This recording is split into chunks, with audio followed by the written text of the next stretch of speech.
Party में कोई भी सत्ता काबिज हो, उसके नेता मंत्री अपने आप को किसी भी परम प्रतापी से कम नहीं समझते हैं चाल और चरित्र में। कैमरे के सामने महिला सम्मान में कसीदे पढ़ने वाले ये नेता, सांसद, मंत्री कैमरा ऑफ होते ही एक भूखे भेड़ियों की तरह महिला पर टूट पड़ते हैं। गुजरात और केरल केस के बाद भारतीय जनता पार्टी के एक और नेता शहनवाज हुसैन का पर्दाफाश हुआ है। जी हाँ दोस्तों, दिल्ली कोर्ट ने शहनवाज हुसैन पर रेप सहित कई धाराओं में एफआईआर दर्ज करने का आदेश दिया है। दरअसल पूरा मामला 2018 3 जनवरी का है। एक महिला निचली अदालत में उन्होंने अपनी याचिका दाखिल की और गुजारिश किया कि इस आदमी ने उनके साथ छतरपुर फार्म हाउस पे रेप किया और इनको जान से मारने की धमकी दी। इस मामले में उन्होंने एफआईआर दर्ज करने की गुजारिश की थी। उनकी कोई सुनवाई नहीं हुई।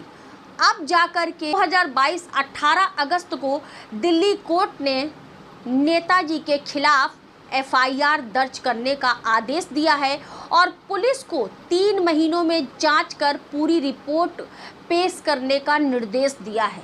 दूसरी तरफ शहनवाज हुसैन, जो अपने आप को मुस्लिम कहता है लेकिन उसके कृत्य शैतानों जैसे हैं। एक तरफ मुस्लिम समुदाय करबला के शहीदों पर मातम मनाता है, सैकड़ों साल पहले बेटियों के सर से चादर खींचने वाली घटना पर शोक मनाता है, रोते हैं, गमे हुसैन मनाते हैं, ताज़ियत करते हैं।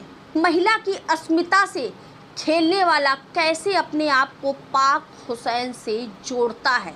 कम से कम इस बात को लेकर के तो किसी को शर्म आनी चाहिए।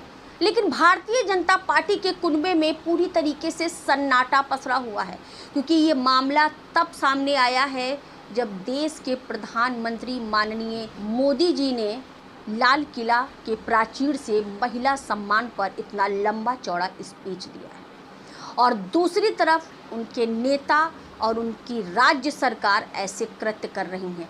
कहीं बिल्किस बानो के संग अत्याचार हो रहा है तो कहीं शहनवाज हुसैन के शराफत का चेहरा शैतान के रूप में सामने आ रहा है, तो कहीं वो समाज सेवी एक दलित महिला को शोषण करते नजर आ रहा है।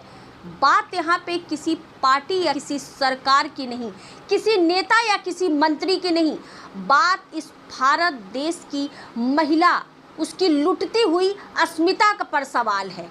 क्यों भारत देश में महिलाएं सुरक्षित नहीं नजर आ रही?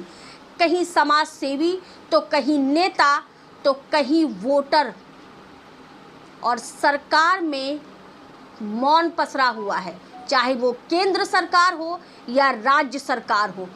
क्यों नहीं राज्य सरकार और केंद्र सरकार महिलाओं की लुटती अस्मिता पर आवाज़ उठाते हैं? वहीं दूसरी तरफ दिल्ली कोर्ट के आदेश को चुनौती देने सुप्रीम कोर्ट पहुंचे शहनवाज हुसैन अपने वकील के साथ, और शहनवाज हुसैन के वकील मनीष पॉल ने याचिका दाखिल की है और सीजेआई पीवी रमना से आग्रह किया है कि इस याचिका पर जल्दी सुनवाई करें।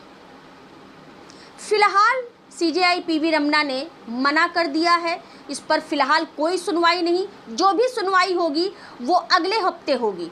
उसके बावजूद भी मनीष पॉल आग्रह करते हैं कि यदि एफआईआर दर्ज हो गई तो हमारी जो याचिका है वो निष्प्रभावी हो जाएगी और नेताजी की पब्लिक फिगर जो कि 30 साल से बना हुआ है एक जेंटलमैन का, वो खराब हो जाएगा। तो नेताजी को ये दुष्कर्म करने से पहले सोचना चाहिए था, यदि वो इतने ही पब्लिक के रहनुमा थे। आज की वीडियो में बस इतना ही। नेताजी के इस दुष्कर्म पर और पार्टी के चुप रहने पर आपका क्या अपना विचार है, मुझे कमेंट बॉक्स में ज़रूर बताइएगा। नमस्कार।